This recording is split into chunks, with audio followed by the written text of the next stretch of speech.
Malapit na naman mag-December, makukuha mo na naman yung 13th month bonus mo. So, kaya pag-uusapan natin is kung ano-ano ba yung mga Pinoy financial mentality na madalas hindi pinag-uusapan. So, tatakal natin to isa-isa kasi baka yung checklist dito ay ma-check mo lahat. Una sa listahan, pag may pera, gastos agad. Karamihan kasi sa mga Pilipino, hindi sanay mag-antay. Pag sweldo, kain, bili, gala. Walang plano, walang allocation. Yung asawa ko, lagi ko nasisermonan dito.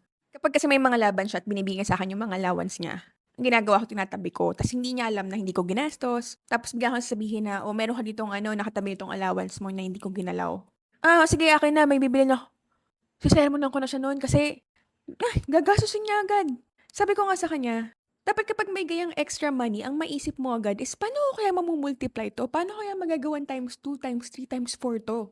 Hindi niya maiisip yon kasi katulad din siya ng mga ibang Pilipino na ang mentality, gumastos agad. So guilty ka ba dyan? I-check mo na. Second sa checklist natin, yung 13th month, ginagawang panghanda, pangregalo, pang-utang, pangbayad ng utang. Imbes na yung 13th month mo, gamitin mo for your emergency fund, for investment. Kasi automatic, lumalabas na agad bago pa dumating eh. Ayan, check mo na yan kung ikaw yan. Pangatlo, kailangan laging pabongga. Pag birthdays, Pasko, o kung ano namang events pa yan. Sometimes kahit kapos, basta may paletsyon at bagong phone. Ay, nako, kasi image muna. Ang inuuna bago yung financial health. Ikaw din ba yan? O, i-check mo na rin yan. Pang-apat, yung utang na normalize na. Kasi sa atin parang part na ng kultura na ang utang, utang sa kapitbahay, utang sa credit card, utang sa lending app, utang sa kamag-anak, utang sa kapkaibigan. Tapos parang walang guilt. Kasi lahat naman may utang. I remember, meron ako napuntahan na eskwelahan. Public school. Magpa-present sana ako ng financial literacy. Tapos sinanong ko ano yung mga common problems sa mga teacher doon. Kasi syempre gusto ko makarelate sa kanila. And then, doon ko na-realize, halos lahat pala ng mga guro natin sa mga public school, talagang may utang silang lahat. Dahil sila yung tinatarget ng mga loan sharks. Parang sa kanila, pag patapos na yung utang nila, mag-iisip na naman sila ng bago na lang uutangin kasi meron na naman silang bagong bibilhin. So parang naging parte na, na normalize na yung pag-utang. And ganun na silang lahat, ganun na lahat ng mentality nila. Kasi, yun nga, na-normalize. Kung ikaw yan, i-check mo na. Ito pang-5, pag breadwinner, ikaw yung parang walking ATM. Kasi pag may isang taong kumikita sa pamilya, para buong pamilya nakaasa na sa'yo. And most breadwinners feel, wala namang choice eh. Kailangan ko sila tulungan eh. Pero ayun nangyari, nauubos, napapagod, na-exhaust, nababaon sa utang.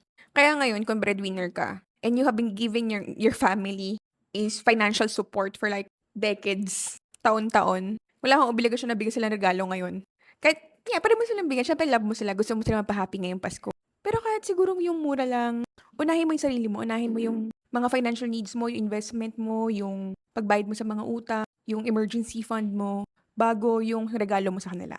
Kasi always remember that you have given a lot already. Kaya sa mga breadwinner, sobrang saludo ako sa mga pagiging selfless nyo. Kaya kung ikaw yan, i-check mo na. Pang-anim, karamihan ng mga Pilipino, pinapabayaan nila yung future self. Kasi ang goal nila is makasurvive lang ngayon. Sobrang rare ng long-term planning sa mga Pilipino. Retirement, insurance, investment, hanggat hindi yan emergency, hindi yan uunahin. Ayan, kung ikaw yan, i-check mo na yan. Ito pang 7. Kapag umangat ka, responsibility mo na yung buong angkan. Automatic, ikaw yung sponsor, ikaw yung tagasalo. And now, success becomes a burden, not freedom. Kaya ang dami kong kilala, most especially sa probinsya, na parang ayaw na lang nila umasenso. Kasi ayaw nila na obligasyon eh. Ayaw nila na sa kanila mapunta yung responsibilidad. Nag-retire na yung parents mo, wala ng trabaho, ikaw lang yung inaasahan. Mag-e-end up, dahil successful ka, ikaw lahat sasalo. Kaya yun, ayaw nila maging successful. Ikaw ba to? Check mo na rin yan. Ito pangawalo, yung hiya culture. Ano yan guys, financial trap yan. Yung nahiya ka tumanggi, nahiya ka magsabi na hindi kaya. Ako, guys, ganito ako. Nahiya akong maging strict sa budget. Kaya nauubos dahil sa hiya. Nakakatawa no tayo pa nahihiya sa pinaghirapan natin. Pero kung ikaw to, i-check mo na yan. Ito pang 9. Yung bahala na culture. Ay, isa sa mga rason to bakit karamihan sa mga Pilipino are stuck. Kasi they always have this in mind na bahala na bukas. Basta masaya ngayon. Ito yung mentality na lagi inuuna yung instant gratification. Kahit kapos, sige pa rin sa gastos. Kahit wala namang ipon, bahala na bukas. Yung iba naman sabi nila, bahala na si Lord. Okay naman, faith is good. Pero kung tutuusin, sa totoo lang, minsan nagiging excuse para hindi magplano. Nagiging, "Hindi na ako magba-budget, bahala na si Lord. God will provide naman, eh." Pero alam niyo guys, we are all called to become a good steward of money. Meaning, ine-expect na Lord na gagamitin natin yung utak at disiplina natin when it comes to managing our money. Kaya ang iba sabihin nila, "Bahala na, utang na muna." Kasi walang retirement plan, walang emergency fund, walang health coverage. Tapos 'pag may nangyari, shock, lungkot, utang, ta's panibagong cycle na naman, 'di ba? Yung iba naman bahala na, basta hindi tayo mapahiya. Ayaw tumanggi sa handaan, ayaw tumanggi sa ambagan, ayaw tumanggi sa regalo, ayaw tumanggi sa pakain, ayaw tumanggi sa balato. Mas takot pang mapahiya kaysa mabutas ang bulsa. Pero hindi natin masisisi, yung mga Pilipino kasi kultura na, eh, nakasanayan. Bakit? Kasi wala namang nagturo ng financial literacy sa'tin, eh.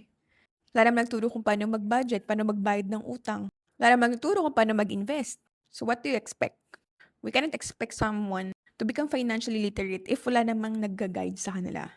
That is why we have this toxic financial mentality, yung mga Pilipino, na hindi natin maiiwasan. Inaaminin ko, ako din, lahat ng mentality na yun, dinaanan ko yun. Nung panahon na empleyado pa ako, imaginein mo 10 taon na ako stuck sa rat race cycle. Laging excited sa bonus. Pero hindi pa tapos yung taon, ubos ko na agad yung bonus ko. Dahil sa mga ganitong mentality. Pero maybe it's about time na baguhin natin tong mentality na to. Kasi at the end of the day, ang pinakalaban mo dito is aware ka. Aware ka na may mali at aware ka na may kailangang baguhin. At walang ibang makakatulong sa'yo kundi ikaw. Sarili mo lang. Help yourself to become financially literate, financially educated, financially knowledgeable.